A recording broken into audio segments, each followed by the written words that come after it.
প্রিয় ছাত্রছাত্রীরা, আজকে আমি তোমাদেরকে এই ভিডিওর মাধ্যমে ক্লাস 11-এর ভূগোলের যে প্রশ্ন দেওয়া হয়েছে ইউনিট 1-এ বিষয় হিসেবে ভূগোল, এই যে চ্যাপ্টার প্রাকৃতিক ভূগোলের মৌলিক বিষয়সমূহ, প্রথম ইউনিট 1 বিষয় হিসেবে ভূগোল। তো সেমিস্টার 1-এ এই চ্যাপ্টার তোমাদের থাকবে এবং সেখান থেকে আমরা এই চ্যাপ্টার থেকে আমরা 50টা এমসিকিউ টাইপ প্রশ্ন আজকে আলোচনা করব। খুব ইম্পর্ট্যান্ট এই 50টা প্রশ্ন আলোচনা করব। তো শুরু করা যাক। দেখো, এখানে প্রথম একাদশ শ্রেণীর ভূগোল, প্রাকৃতিক ভূগোলের মৌলিক বিষয়সমূহ ইউনিট 1 বিষয় হিসেবে ভূগোল। তো এখানে দেখো প্রথম প্রশ্ন কী বলা আছে, ভূগোলের প্রকৃত জনক বলা হয় হেকাটিয়াস ড্যাশ প্রথম জলবায়ুর সম্পর্কিত মানচিত্র প্রকাশ করেন আল বলখি। জিই এবং গ্রাফাস শব্দ দুটি যে ভাষা থেকে গৃহীত তা হলো গ্রিক। সকল বিজ্ঞানের জননী নামে পরিচিত ভূগোলশাস্ত্র প্রাচীন ভারতে বরাহমিহির প্রণীত যে গ্রন্থে ভূগোল শব্দটি প্রথম ব্যবহার হয় সেটা হলো সূর্য সিদ্ধান্ত। যে দুজন ভূগোলবিদ আধুনিক ভূগোলের জনক নামে পরিচিত আলেকজান্ডার ভন হামবোল্ট ও কার্ল রিটার। ভূগোলের সব ধরনের অনুসন্ধানের কেন্দ্রে আছে স্থান, উক্তিটি কার? এটা হবে জোন্স। কসমস বইটি লেখা হলেন হামবোল্ট। জিওগ্রাফিয়া বইটি যার লেখা তিনি হলেন টলেমি। বরাহমিহির যে দেশের ভৌগোলিক ছিলেন সেটা হবে ভারত।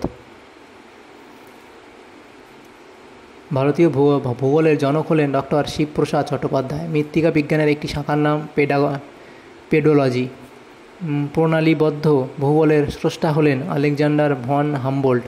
ভূমিরূপবিদ্যার জনক বলা হয় যে ভূবিজ্ঞানীকে তিনি হলেন ডব্লিউ.এম. ডেভিস।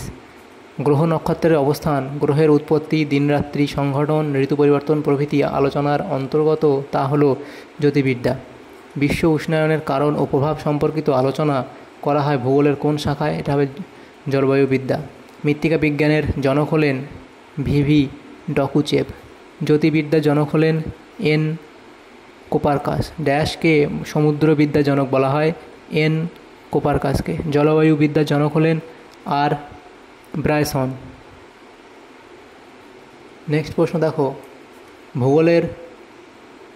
ভূগোলের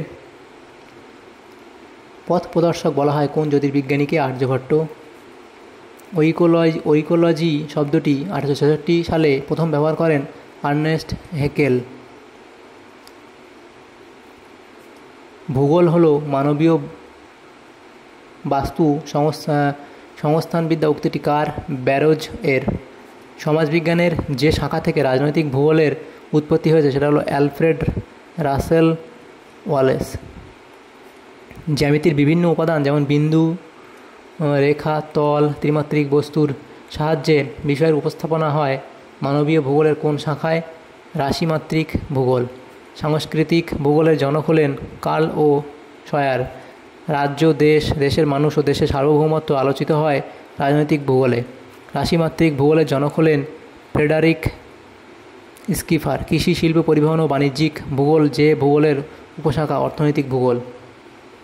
নেক্সট দেখো প্রশ্ন, ভূগোলে স্থান শব্দটি প্রথম ব্যবহার করেন এমরিস জোন্স। প্যারাডিম এর সাথে সম্পর্কযুক্ত হলো আঞ্চলিক ভূগোল।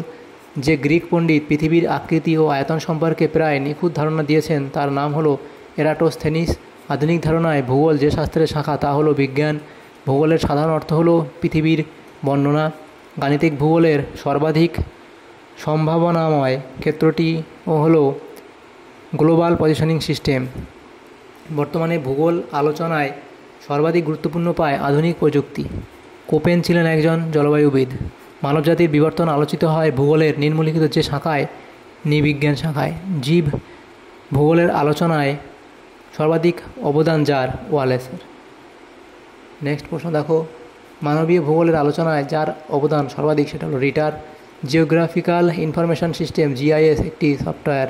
জিপিএস এর সাহায্যে নির্মিত হয় কোনো স্থানের অক্ষাংশ দেড়ঘিমা সমুদ্রপৃষ্ঠ থেকে উচ্চতা। অঞ্চল ধারণার অন্যতম উদ্ভাবক হলেন হামবোল্ট। ড্যাশ সালে সর্বপ্রথম কেমব্রিজ বিশ্ববিদ্যালয় ভূগোল চর্চা শুরু করে? 1818 সালে। আধুনিক জলবিজ্ঞানের জনক হলেন আর.ই. ইটন। জিপিএসের পুরো নাম global positioning system. International geographical union কবে স্থাপিত হয়? 1922। ভূগোল বিষয়ক প্রথম মানচিত্রের বইয়ের নাম কি? জিওগ্রাফিয়া। জিওগ্রাফি শব্দটি সর্বপ্রথম ব্যবহার করেন এক গ্রিক পণ্ডিত, যার নাম হলো এরাটোস্থেনিস। তো এখানে 50টা প্রশ্ন আমরা আলোচনা করলাম, এমসিকিউ টাইপ প্রশ্ন। যদি তোমাদের সমর্থন উপকার এসে থাকে অবশ্যই লাইক করবে। Thank you, thanks for watching.